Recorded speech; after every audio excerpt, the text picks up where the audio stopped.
A man like us said,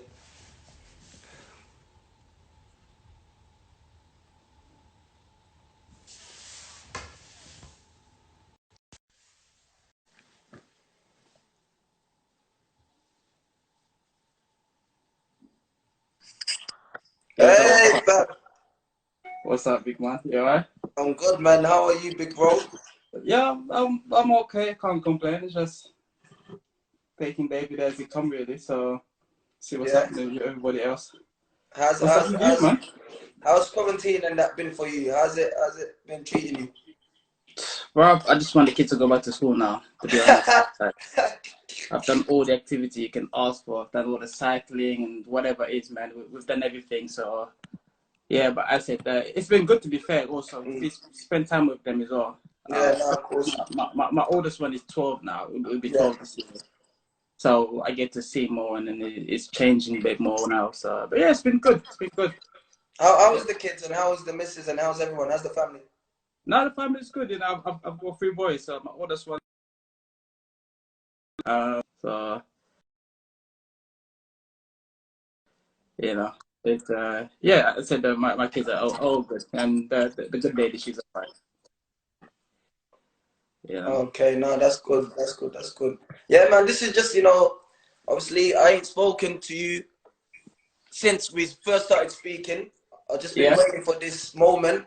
We just want to touch up on, football, life after football, and what you've been doing. Get me? But first, we're gonna touch up on, like, tell us a bit about Fab and where you from and your background. So my I moved to England in 1999. Mm. So I was a latecomer, and my dad is basically a politician, you know, and we moved across. Well, he came across before us, as usual, as all Congolese men do. They come across and they bring their family to come Yeah, across. But we're based in Walthamstow. yeah. Yeah. We lived in Liveridge Road. Okay, yeah. That's not far from me. That's the same with me. My dad come over first. I moved to England when I was one. Wow. Yeah, I moved to England when I was one. Yeah, so we lived in Liverpool Road, and I went to school at Kelmscott School. Mm. Yeah, that's why I went to school there. So, yeah, and but obviously, all Congolese that they want the kids to study, to do well, to this and that. And my dad was no different, you know. And Yeah. our household, we all was just about studying and doing stuff like that. But football, the only way I was able to play football, my Yeah. dad told me, as long as you get your education right. Okay. So if I get homework or coursework on a Monday, Yeah. I'll make sure it's done by Tuesday, Wednesday already and hand it in there. So I've got the rest of the day to play whoever I want to do. Okay. That's fair enough. And that's how I I was able to play football, Mm. you know. But it wasn't something that I was pushed into it, and it wasn't like something that I sat there and one day said, "Oh, I'm gonna dream to become a footballer." It was just like I wanted to play for Football. to have Yeah. fun. So how did So, you how did you get into Arsenal and where did you start your football career basically? here's the story, right? Yeah. I never got scouted. I never got, how kids get scouted by this? No, I never got scouted. Never. Okay. So my best friend, Rashid, Mm. he was playing at Arsenal. Okay. But because Rashid, he moved from Sierra Leone to England, but he couldn't speak English. English. So we did the deal, yeah. I said to him, listen, Rash, I will do all your homework, yeah, as long as you take me to Arsenal. Arsenal. So that's how, you know, like, that's how it worked. So Mm. me and Russia, we did the deal. And like to this day, Rush it was the best man on my wedding. Yeah. Is a godfather to my firstborn son. Yeah. So, like we're still tied to this day. That's good, man. Uh, and so I make my way to Arsenal training ground in Hay Lane up near oh my god, near Chingford. Chingford. Yeah, Chingford. I know the one. I know the one. Yeah. So I uh, I went there and I just turned up, say, oh yeah, Rashid asked me to come and play football. So those people look at me thinking, who are you? And I said, I said, Rashid asked me to come. I said, oh, no, it doesn't work like that. So I got there so early thinking Rashid's going to be there. Yeah. He came 20 minutes late. So I was waiting out there. And somehow he managed to speak to the coach. And the coach said, are you allowed to train? That's how I got into Arsenal. I would never go like, someone looked at me and said, oh, this kid's got talent. He can do it. No. I got in there. They had kids like Jamie, what's his name again? They had kids like, you know, Shabazz, Terminator, yeah, Shabazz baby. Shabazz, Yeah. My same age group. Yeah. They had people like Ryan Smith. Ryan Smith was a year above me. Jamie O'Hara, year above me. So they had like a different year group than our year group. But I was a latecomer in my year group. Okay. I was like the last one. I got in there and I said, I kid you not, I wasn't the most talented player. Yeah. And I tell this to everybody. I wasn't the most talented player. But one thing I'll guarantee you, I will give you my 100% commitment. Yeah, of course. I won't even like, if you told me, Fabrice, I want you to sit with this man all the way through, yeah, I will sit down there and watch him. So I will practice and I will practice. I'll practice. Then as time goes on, you become better. You learn the game, and I think the more I start to play with these guys, the more like I start to feel like, oh, you know, you're good enough. I can actually do this, you know. Yeah.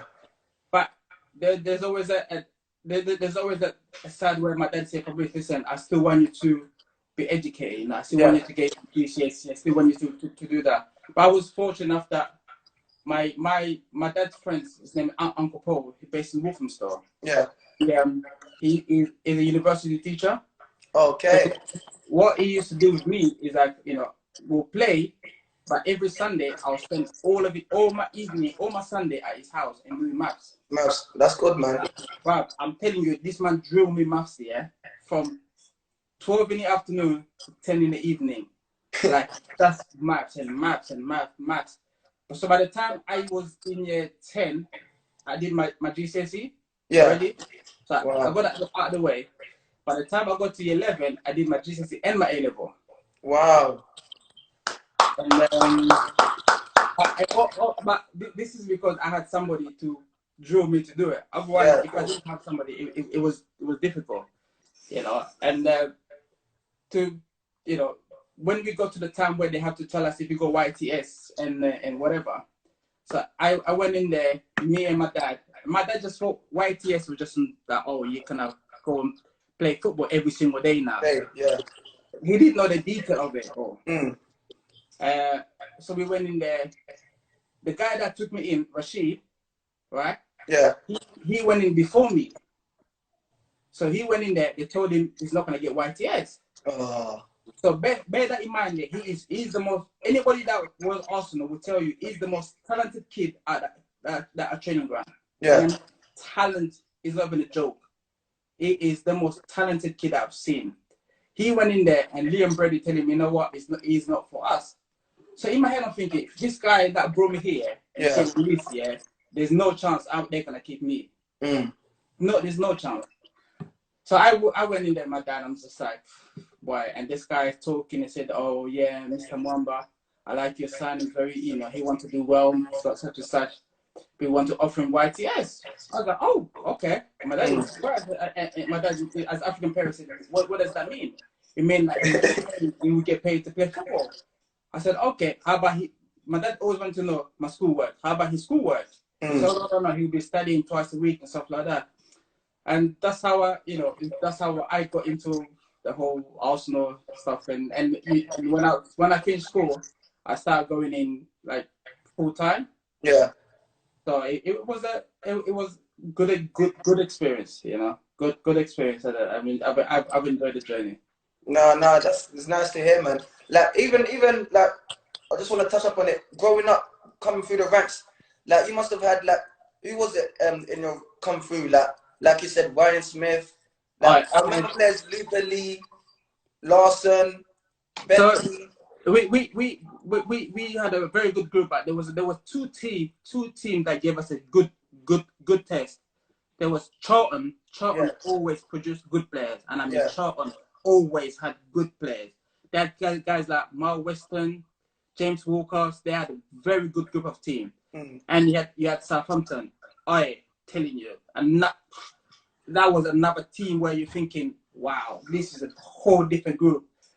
But with Arsenal, we just, because their scouting level was so advanced compared to other clubs, we always had an extra somebody that can come in, like make a difference in that team. And just switch it like that, yeah. Like, always, you know.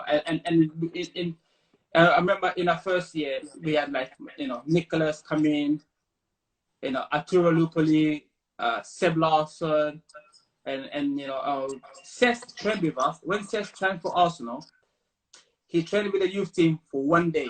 1 day? One day he trained with us, and that was it. And he was gone. Was he that good? Like, yeah, was he? Like we Cesc, he was so advanced compared to the rest of us. He was so comfortable with the ball. He just knew how, even in the tightest spot, like he knew how to get the ball and knew how to play the ball forward. And that's the big difference. Is just have that confidence of just like, you know, getting there and passing, move. And he had that. And also, I think the Spanish kid, they had this arrogancy about them. Not in a bad way. Not in a bad way, yeah, of course. They've just got it. You know, and he had it from day one. So he trained with us 1 day and he just gone. He was gone. Like go to the other side of the pitch. We had you know what? Chifa? No, you know, the guy who sells jewelry on Instagram. He's Boston King, but the guy who sells jewelry. No. Do you know Quincy? Yeah, Quincy Winston, wait. Yeah. So Quincy, he joined Arsenal like the last 2 weeks of pre-season. Yeah. Yeah. Bro, this guy was so quick, yeah. Listen, we did a 100-meter test, yeah. Bear that in mind, this is like 6 weeks into pre-season, so we're all fit. And this guy come and join training ground. Boy, he literally like so quick. It was incredible. And I mean, I'm telling you, I've seen guys with talent, but for me, Quincy, it's up there. Yeah. See, like when Quincy wants to play football, he is incredible. Yeah. It's Quincy, is Jermaine Pennant. Yeah. It's David Bentley. Yeah. It's Nicholas Bentner. Nicholas, that everybody feel like this guy, when he wants to try, is unplayable. Like, it's incredible. But it's just that at that time, we had so many good players ahead of us. It was incredible. And I said, for me, I always tell kids, if you're going to go to academy, go to the best academy. If you don't make it that play, someone else will take you. And that's guaranteed. Of course. Like coming from, like you said, from your background, coming from Congo, like to the UK, moving forward, like getting accepted at Arsenal. Now you're amongst like people like at the time. I know you're still in the youth team. You got YTS. You're probably gonna get your pro. Now you're seeing people like Henri, Robert Pires, Lomberg. How was the feeling that like wow, like these players are? You know what? Yeah, the first time I got to train with the first team, yeah, bro. I had to go in my locker, call my brethren and say, yo, I just trained with the man, you know. I just trained with the man. I just trained with those men. What do you mean? I said, yo, Thierry was calling me Fab. He was calling me like Fab. Because, like, obviously, you have an image of these people, yeah? Yeah, of course. And when you went in there and to train with them, and you become so, like, the first time you went, you got across, you are nervous. Like, I'm thinking that you are nervous. Because no disrespect to the guys that I've got now. When I was still there, like they had the invincible season, that invincible team, they were still there. So to train with them, yeah, it's like Christmas. Like you train proper. You come out there thinking, wow, I really want to play football. And every single time you went, the first time you're always nervous. The second time you get used to it. And the third time, like, it becomes just normal. Like you go in there and we just having a laugh and a joke, and you know, and you start to speak to them like they not your friend, but they more become one of the teammate. Yeah, of course. Even though me and them were never in the same change room, but because I can go across and train with them, you know, it was just an incredible experience. Amazing, seriously. No, yeah, I can imagine. It must have been amazing for you. Moving forward, like obviously you get the opportunity to train with them. now, like, you're around Wenger, you're getting close to the first team. Like, what would you say was your best memories, like, at Arsenal? Uh, I made my debut at Arsenal. Played against. I made my debut when I was just turned 18. We played away in the Carling Cup against Sunderland, Mm. and we won 4-1. Bro, if I tell you, yeah, I didn't sleep the whole day. Would you believe me, bro? I did not go to bed after that, yeah, for probably for the whole day. So we played away at Sunderland, and we fly back to London to about 1 o'clock, and I got to my house about 2 o'clock. I didn't sleep. I did not sleep. Yeah. I kept thinking, wow, I literally just made my debut. Like, wow, this is it. Like, this is what you dream of, you know? Because leading to the day, to the game, right? So because we trained on a Sunday, the game was on Tuesday. Yeah. So we trained on a Sunday, and so I was so confident, yeah, that I was playing. Yeah. And obviously, for those who know Arsenal doesn't talk much. But when Arsenal spoke to me on a Sunday, I was like, that's it, I knew it. So I just told my dad, I said, Dad, you know, I have a confidence that I might be playing, you know. Like, yeah, just go out and do your best, bruv. And I ain't gonna lie to you, that was the first time I flew private jet. My God, bro. Bro, I was nice, bro. I'm telling you. Yeah. We flying from Luton to Newcastle on a private jet and a big jet, yeah. I'm thinking, wow, this is like that day, yeah. I said to myself, you know what? I want this lifestyle, bro. I want this, bro. If what these guys are getting every single weekend, I want to be part of this, bro. We went in there, we go to Sunderland, we went to our hotel. Bear that in mind, in my head, I'm thinking we're gonna go share rooms. So we got to the reception. Oh, Mr. Muamba, this is your key. I opened the key. He said, wow, by myself, yeah? Wow. Wow. So I went to my room and I called my dad. I said, oh, it's exactly. I said, the first question he asked me, he said, oh, who you sharing with? I said, no, it's not sharing anymore. I've got my own room. I said, are you serious? Said, yeah. I said, make sure you pray. I said, I'm going to pray. Don't worry about that. We'll get that part sorted. So obviously I pray. Then, obviously, this is the first time we make like being the room by myself, but I'm used to sharing with another person. So like, we got in Sunderland about 12. The game is not till like 8:45 in the evening. Yeah. So you got all those time to kill. Yeah. I was in my room sleeping, wake up, was like, wow, this is what this man are doing before the game. Like, this is it. Yeah, and then we went down there, we did our normal team walk, and then Arsenal got us into the dinner. We had our pre-match meal. We did the last team talk, and we just drove to the stadium. So I'm there, a little bit nervous, but by the time we got to the Stadium of Light, well, I just went. It was almost like I was numb. For the first 2 minutes in that me walking to the stadium, I was numb. Like, I couldn't believe this. So I walked to the change room. Like when you come down to Sunderland, the change room is like a basement. So you get down the basement, then you walk in the change room, and everybody's like jerseys there. So I walk in there, I see my number there, number 44. Bro, I said to myself, you know, this is it. This is it, bro. I'm telling you. Like, I'm talking here. I've got goosebumps. Yeah. Okay. No, it's normal, man. It's normal. Like, this is what we live for, man. This is the stories that we live for. I was like, yo, this is it. So we went in there, checked the stadium lights, but you know, at the time, yeah, I wasn't really thinking too much. I was just thinking, wow, this is like, yeah, let's get going. Let's get going, you know. We came out, warm up, we played the game. I played really well. I think we won 4-1. I think we won 4-1 or 2-1. And so the start 11, we had Almunia in goal, Van Persie up front, Eboué playing left, right back. Quincy on the right. I can't remember again who was there. Flamini was playing next to me. Clichy was playing left back. So like we had a very good team. Very good team. And what Mr. Wenger always told me is just say, Fabrice, just stop the play and play the ball forward. Stop somebody and just play the ball forward. And that's what I was told. Just play the ball forward. You know. Just play forward. We want to, I told you, when I went home, yeah, I was like, I kept looking at my bed thinking, boy, I've literally just played like in front of these people. It's Yeah. But I wanted more of that. Hungry, of course. After you More. get the first taste, you want more. Even before that, when Arsenal reached the Champions League final against Barcelona, all right, I was in the final squad. So we all traveled with the team, but I didn't obviously make the bench at all. Yeah. I said to myself, once I had that taste, yeah, I said, nah, I even want in there on this one. I want to get this feeling.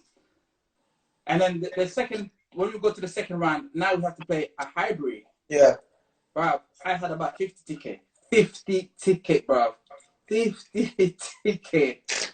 Every member of the family, those who live in Manchester, those who live in Birmingham, they still want to come to the game. Yeah. So I was able to get as much. Why I was going around there, I was asking every single player if they're not using the ticket, they give me the ticket. Yeah. I'll just go around and say, are you using a ticket? I said, no, I'll have your ticket. I have a ticket. Then I had 50 tickets, yeah. So I left it in the desk at the front, and everybody got the ticket. Wow. I'm glad, yeah, I paid a hybrid, so no one can take away that from me. Yeah, no one. I am glad, yeah, I paid at that place. Coming again, that day it was a surreal experience, bro. I'm telling you, I didn't know that Arsenal stayed in a hotel the day before the game. So what we did, we met. The game was it was a Tuesday evening, so we met up on a Tuesday morning at Highbury. Because I wasn't driving this time there. Justin Hoyer, he was driving. So Justin picked me up at my house and we drove together to Highbury. And then we got a coach to take us to the hotel. Yeah. Again, bro, hotel was ill blood. Fucking hell, blood. I walked in the hotel, yeah. It was at that time, yeah. I walked in the hotel, yeah. I pressed the TV, said, "Welcome, Mr. Muamba." I say, "Hey, with my feeling like here." I wasn't even ready for those kind of stuff. Yeah. Like, I was like, yeah, okay. I think this is like the second time I have this kind of experience. So I was like, all right, let me just play it cool, innit? So I called my dad and said, but first my dad called me, "Did you pray?" I said, "Yes, I did pray." He said, "How's the hotel?" I said, "No, it's looking nice." I said, "Good. Make sure you get some sleep." I said, "I'm good." So I got some sleep. I speak to my friends and stuff like that.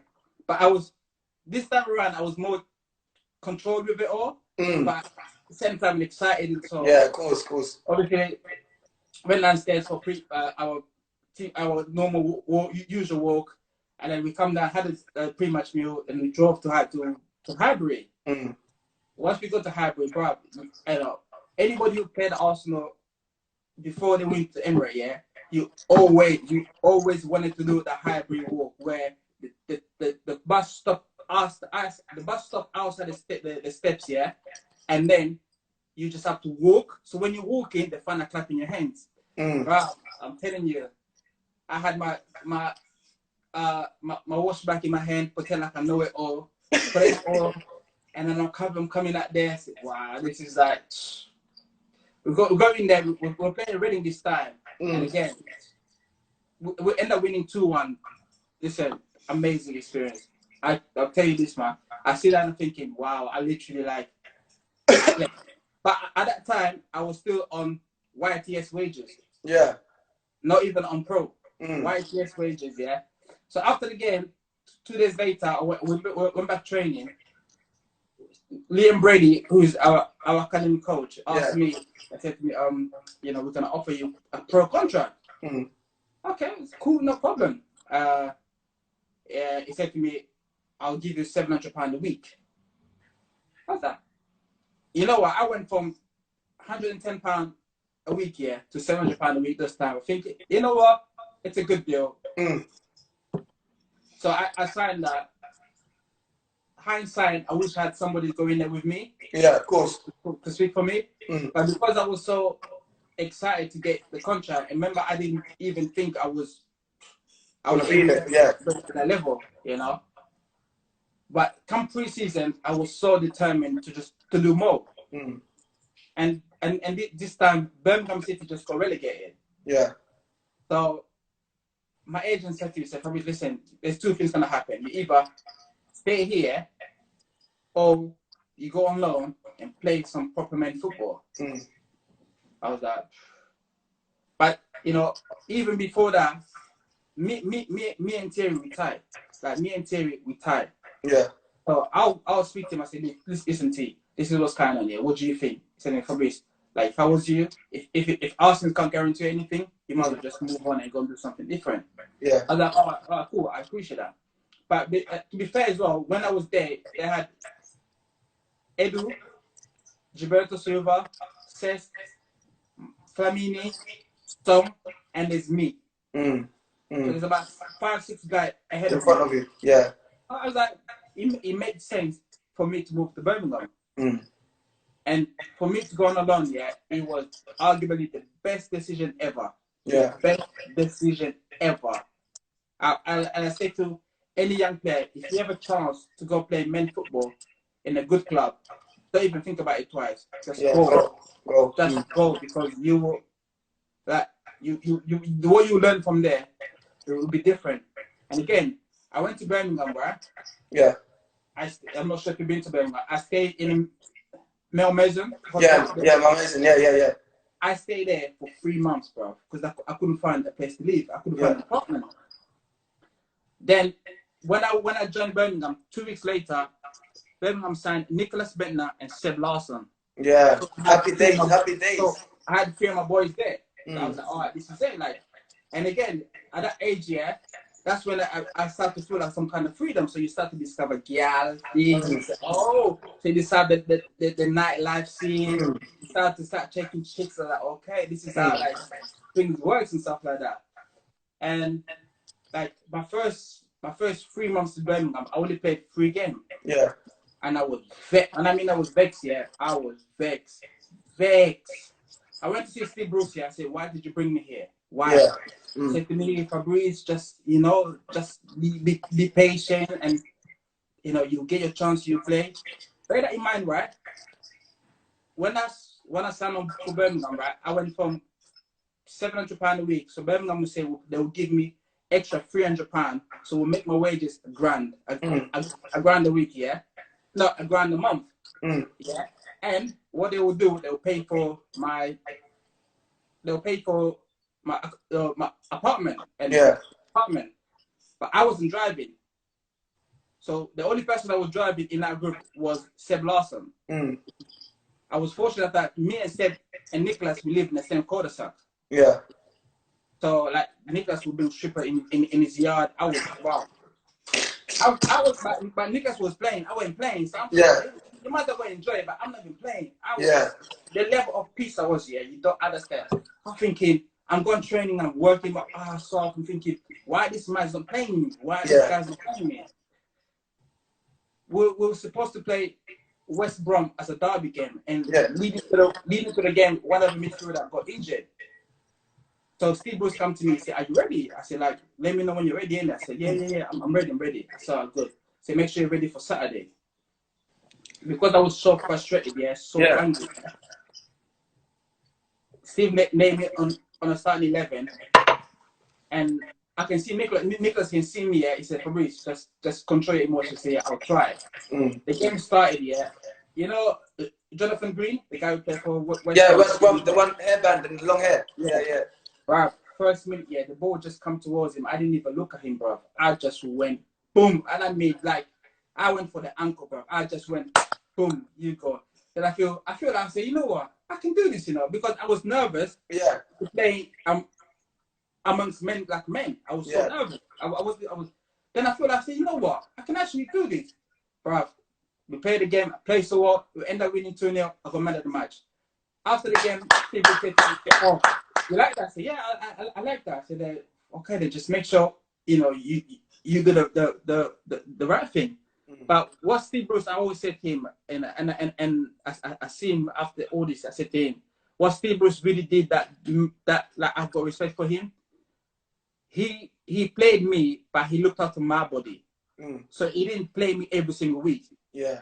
So we had this we got so tight here. We had this. We compromised. Fabrice, listen, if you play, say like in the championship, you have probably 7 games or 6 games. Yeah. He said to Like me, we play listen, Saturday, yeah. Tuesday. Yeah. So if you play me, if you give me good 4 game, I'll give you the other 3 game off. Mm. So I say you can either go to London, rest, and you can even go to, just relax yourself. So I was able to do that.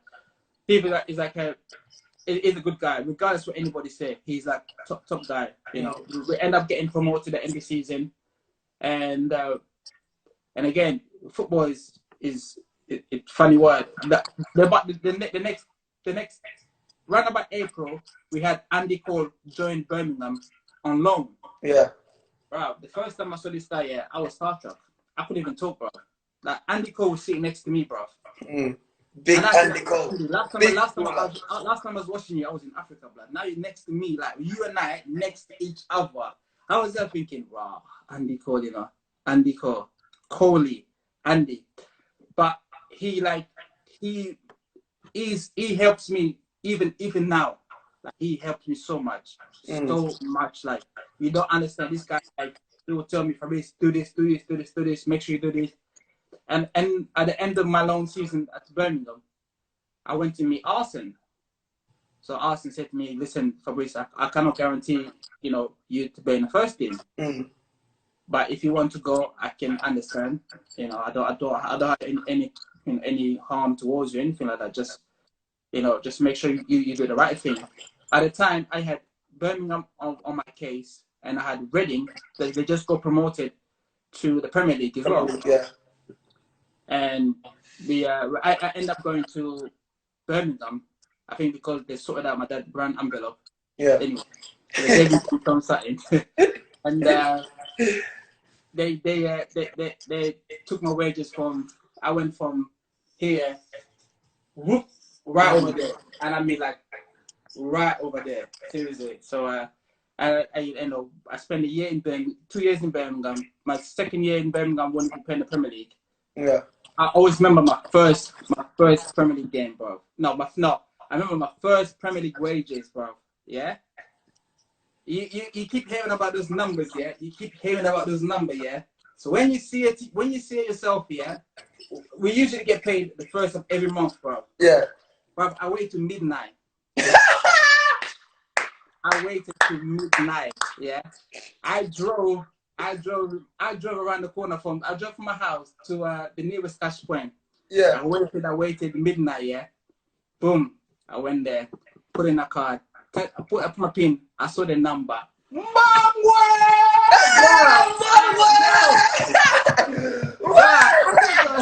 This is it, bro. This is, bro, I'm telling you, yeah. This was it. I sat there thinking, this girl, right? You hear about this number, yeah, but I actually got it in my pocket right now. Bro, I said to myself, what should I do? First I'm thinking, right, I'm have to go Selfridges tomorrow. Wow, there's so many things that come in my head, yeah. Everything you can think of. But I said I was fortunate that I had somebody who can advise me with money. And that was always like, that always made a big difference. But the first time I saw that 5-digit, yeah, bro, I was like, now we're talking. All the running around, all the kicking people. Worth it. Bro, it's worth it. But the end of the season, we got relegated. Bolton came to me with a better offer because Birmingham City end up making money off me anyway. So when they sold me, they made 5, and then Arsenal got 1.5 for it. And again, when I moved to Bolton, obviously, I had a season in the Premier League. I become more like, I kind of know established. What You was established, yeah. Know what to do and stuff like that. It that said that it become more like, okay, like I need to improve and stuff like that. But bear that in mind, I represent England from age 16 to 21. Wow. So I've played with almost all the guys that's playing right now. And my first training session, I bought a Bolton. That was a culture shock, bro. Seriously. Because obviously, like, you went from London, Birmingham, then you move all the way up north. But yeah, Bolton up north. Bolton is great, but it just rain. I said to myself, what did I get myself here to? What did I done to get this? But Bolton, it was the best because I walked in the change room. Yeah, it was just pure man, like proper guys. So you have people like Kevin Davis, Kevin Nolan, Ricardo Garner, Gary Cahill, UC Escalana. Obviously, you have image of these people, but when you see them, like they're like those guys. They mean business. They don't walk around. They're like every minute, every second of their time in the pitch counts. And that was like, you know, great experience. I enjoyed my time there. My first 2-3 years, I had a great season. Then I remember after I went to the European Championship, we went to the European Championship under 21. Yeah. I was coming back from it, and obviously after that, I come back with it, I signed a new contract. And obviously that which mean more money and more responsibility. But I just felt like, I felt like I probably got 2 more years at Bolton and I'll move on to something different, you know. And even when I played in the European Championship, we got to the final of the 21 Championship, right? And we played against Germany, all right? They starting 11, they had Neuer in goal. They had Ozil playing. They had is it Cross? Cruz, him. Yeah. They had another left back. They had like literally that under 21 team. Yeah. Next year, the same under 21 team played against England in the World Cup and beat England. Yeah, I remember. That means Cruz must have stepped up because I remember we lost to Germany in the World Cup. Stop. Somebody said, yeah, he's still doing maths to this day because with that pencil. Yeah, I got to teach them. I remember, Fab, yeah, we lost to Germany too in the World Under-17s World Cup, and it was the quarterfinals, and Cruz won the whole show. Listen, we played the Germany in the group stage. We drew 1 each. So we were going into the final. They say we're full of confidence. They say, you know what, we're ready for this. Brad, 1, 2, 3, 4, game over, 4-0. Game over. It's finished. You know, and came back. I had a longer break. He gave me extra 3 weeks. But back then I had 3 different managers. Yeah. So I had Gary Mixon, who was just he couldn't communicate with the players. He just wanted to come out. Then I had Owen Coyle. But Owen wasn't honest to us. Yeah. He told everybody the same excuses why they ain't playing. So in my head, I'm thinking like, you got to understand in football. Everybody talk. Everybody in that team can speak. Yeah. So if I'm not playing, I'm gonna speak to the next man, yeah, and he will tell me why he's not playing. So if you're telling me the same thing, then I'll look at thinking, why this guy telling everybody the same thing? Yeah. And then you're going around the change room, you keep hearing the same thing over and again. It's bittersweet because obviously that year I had a longer break. Then I came back. We signed Nigeria Coco. Yeah. So Nigeria came to the team. We were doing well. Then around about December, I was out of the team. And Owen just couldn't speak to me, and I was so angry. Like this guy couldn't talk to me, even when I approached him very polite. I never caused any argument in training, nothing. Just that he couldn't speak to me. But because I was out of the team, I used to work around with. Well, I used to work a lot with Martin Petrov. Martin Serbian guy. He's so dedicated. It's ridiculous, bro. This man, even he's not playing yet, he will be at the training. He will be the first person in training ground. Yeah. I said to myself, Martin, how can you, like, in your brain, get it in your brain to come in early? Because in my head, I'm already pissed. Pissed. Yeah. He said, no, Fabrice, you have to look at it. You have opportunity. But Martin is arguably the most professional footballer I've seen in terms of he look after himself. Like, even now, this guy will FaceTime. He's doing like, oh, Fabrice, do you want to work out with me? I said, Martin, I stopped playing. What's the problem? Why am I you know? Yeah, no. Professionalism, innit? That's a great thing. I wanted to touch on, that moment where like everything stood still. Because I remember at that time, I think I must have been 18 or something. I remember walking into my, I don't know what I was doing, but I walked into my house and I remember it was against Tottenham. And my mum said, Fabrice is just collapsed. And I was looking at my brother, I was thinking, what do you mean? What do you mean? Like, he just said, yeah, like, then I was watching the TV and I saw, you know, fans with their hands on their head, and I was looking at, the pundits were speaking, they said they've never seen nothing like this. And obviously from your experience, just talk to me, because it was like a surreal moment that time. Like, I couldn't believe it. The day before the accident, obviously we trained, and I came home. What anybody who worked for Bolton will tell you is that I didn't eat at the training ground. Yeah.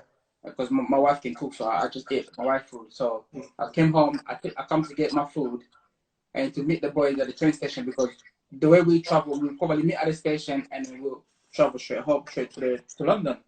But I did the same thing. I came home, pick up my food, spoke to everybody, and I speak to her and said, listen, I'll speak to you, I'll see you later, blah, blah, blah.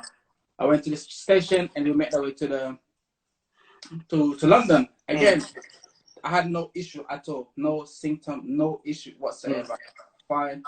I spoke to my dad. We even prayed over the phone. Again, no problem. We go to the stadium. We had our usual tour. We went in there. We did the tour. We looked around and we see what was happening. And I knew that I was playing anyway. Again, there's no issue at all. The game started. Probably during the game, I missed a chance to score. Then I was running back, and there was nobody next to me, and it was in a box. So if I say I'm looking at you next to me, I see double view. So there's you there, there's another you next to me. There's a you there, there's another you next to you. But I couldn't concentrate, and out of nowhere, I just literally fell down. That was it. That was the last time I was able to play football. That was that was it for me. Like I fell down. As I said, I was fortunate enough that obviously the big man up there was looking at. Yeah, man. But I also had four doctors where they were 10 seconds away from me. So you have 2 doctors from Bolton, 2 from Spurs. I had an ambulance which was 10 seconds away from me, which was right in a tunnel. I had a cardiologist who was in a stand. So the guy, the cardiologist who came to the game, he's a Jewish guy. Yeah. And Jewish people don't watch TV on a Saturday. So he was coming to the game using his nephew's ticket. So once it all happened, he came down, and my dad was also watching the game in the stadium. So he came down. They did what they had to do. By the time I would listen, even when you see the picture, when they all turning me right there, I was gone, bro. I was literally like finished. I remember, obviously, like, this is after I speak to my wife. She said to me she was watching the game with my first son, and they were watching it at home. So she had to take the train from Manchester to London without knowing what's going to happen to me. Yeah. Bear that in mind, my mum lives in Congo. My mum don't live in England. So she got a phone call at the same time that your son is just happening to your son. So everybody was just like, nobody knows what happened. So obviously they did what they had to do. Took me to London Chest. And I said to you, from the record, I've been told I was out for 7 to 8 minutes. All right, that's what I was told, 7 to 8 minutes. And I was literally gone. I wasn't breathing. There's nothing. But this accident happened on a Saturday, all right? I didn't wake up to talk to people to Monday. Wow. So when I woke up on Monday, I woke up, and then the first thing, like, say you're like in a hospital bed, you sit there, and boom, like, this is what I did. And obviously I woke up and I realized I've got so many stuff all wired up in me. So my dad, I took her and I said, what's going on? He said, oh no, don't worry, we'll tell you later. But nobody wanted to tell me anything. Yeah. Nobody wanted to tell me anything. They hold on. Hold on. Postman's coming. Hold on. Oh, that's good. You all right? Yeah. Good, man. Fabrice. Thank you. Hey, there you go. My medicine. I'm talking on the phone. What is it? I'm talking medicine. Can you close it up, please? I need to use it. Oh. Hey, my medicine. Got time. Yeah. Obviously it happened. Then I said I was just finished, gone. I woke up on a Monday and I started to get around and start to see what happened. But nobody wanted to tell me what happened. I just thought this happened, so I'm gonna get up and I'm gonna get up and I'm gonna get out here and go back to normal and just. So every time, obviously, I'm Congolese and my dad is a prayer warrior, and I meet this man and pray for days. But so every time we had our moments, so my dad would be there, my stepmom will come in, and other member of my family will come in, and they'll close because I had my own private room. Yeah. So they'll close my door, bro. If I tell you, if when they pray, you know, when we pray, yeah, we don't play around, bro. Yeah, we pray hard. Everything, bro. And I'm telling you, to the point where, yeah, they're praying so loud, yeah, the nurse had to knock on the door and say, "Excuse me, can you keep it quiet, please?" Because, you know, when we start, yeah, it's a non-stop. It is non-stop. But I said to you, I said before, I was fortunate enough that I had the best medical care on that day. And to this day, I still speak to every single guy. The ambulance guys, the guys who work in a stadium, the guys that work in a hospital, you know. But obviously, I was able to make a recovery. But in my head, I just thought I'm gonna still come back and play football. Play football, yeah. That's all I thought. I'm gonna come back and play. So it got to the stage where I had to come out of hospital. They said to me, "Mr. Muamba, the only way you play football is for you to have a pacemaker." So a pacemaker is like it's like a small box. You put it inside your chest, but it's connected to your artery. So the best way to explain to you is that it's like a seatbelt. You only need to use it when you're in trouble. Yeah. So if you're gonna have a heart attack, that pacemaker will stop you having a heart attack. Yeah. And I spoke to my dad. My dad was like, "Okay, no problem at all." So I've had it done, right? Before, you know, I've had it done. But even before when I had it done, right, I went to see the best specialist. I went to see the best heart specialist in this world. Yeah. There's a guy in Belgium called Pedro Bugrada. Yeah. He's the one who created the pacemaker. I went to see this guy. Excuse me. There's a guy in America I went to see, and there's a guy in London. All these people said to me, they can't do anything. They can't do anything. I was like, wow. Then the guy who literally said, the guy from Belgium said, "Fabrice, listen, if I operate on you, it's like I'm running you to your grave. So you either stay alive and you look after your family and children, whatever, or if I do this to you." And also, it wasn't guaranteed any football club will take me on anyway. After that, yeah. They don't want to risk it, you know. And after that, we decided to hold it. Hold on, let me show you the pacemaker. Hold on.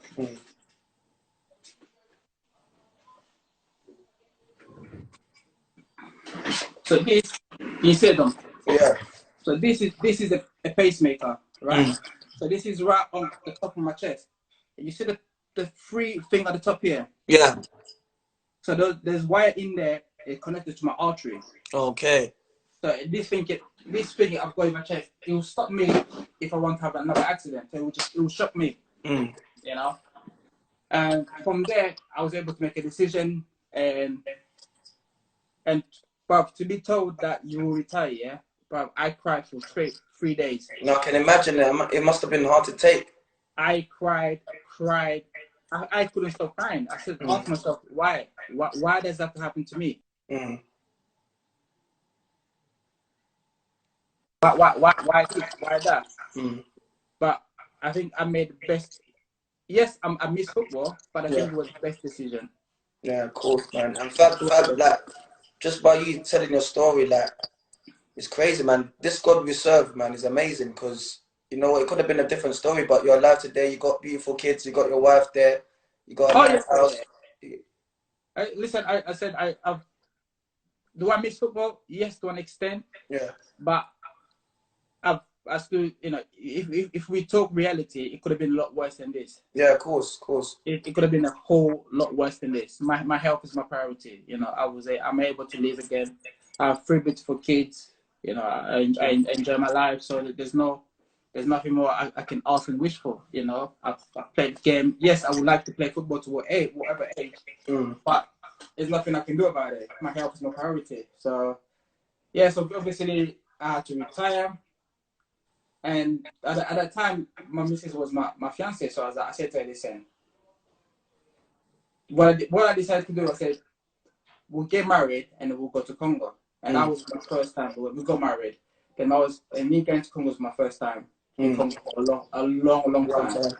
And to go there to see everybody, and to me it was just like, it was an important journey to make. But I said, I'm just happy, like, to still be alive and to enjoy life and chill, you know, like everybody else now. You know? Yeah, good. So now that you're not playing football, so none of that healthy things. So talk to me now. Kwanga, Taba, Billy, Soso, Loso, or is it still healthy? You know, I have my moment where I go in. When I go in, it's a murder scene, bro. When I go in, it's not a joke, bro. I'm going in, like. But I have a moment where I'll go. I have a stage where I'm like, eat, then and then I just try to trim down. And it's very difficult when you stop playing to have that same mentality, the same discipline to keep fitness. Because when I was playing, I'm keeping fitness because I need to stay fit so that I can get paid for it. But now I'm thinking, do I? I'm not sure. Bear in mind that I've got a whole set of gym in my house. Yeah. And if it wasn't this quarantine, this is the first time, probably in 4 years, I've been in the gym every day. Yeah. And I'm like, yeah, but now you know, it's difficult, but you have to have the discipline to do it. You know, you have to have this. But also, I think when you play football, I don't like to mix family with business. Yeah, of course. You know, when you mix family and business, it's just become a whole different story. You know? It's become a whole different story. And I was fortunate that I had a good agent who looked after me. And to this day, we still talk. Even though like he doesn't do anything for me, we can pick up the phone and we just have a conversation. And that's what you need as an expert. You just need to speak to somebody about anything. You know. So no, it's cool, man. Yeah. No, that's good, man. It's good that like you're looking well, you're looking healthy. I would say healthy. I'm like 4 stone heavier than I used to be. So, but listen, I can't complain. I said my health is my number one priority. As long as I can enjoy life and be able to spend time with everybody, that's the most important thing. Yeah, man. Fab, thank you for coming on today, man. Listen, I don't want to bore anybody, man. Listen, thanks for sharing this story. And yeah, somebody asked me, what's your net worth? How did you ask that? I forget. Now, Fab, seriously, man, thank you for coming on. Like, hope the kid and the wife's okay. Look after the kids, look after the family, stay safe. I will do, my man. Thank you, Fab. Take care, man. Right, you said look after yourself, all right? Take care. Thank you. Bye.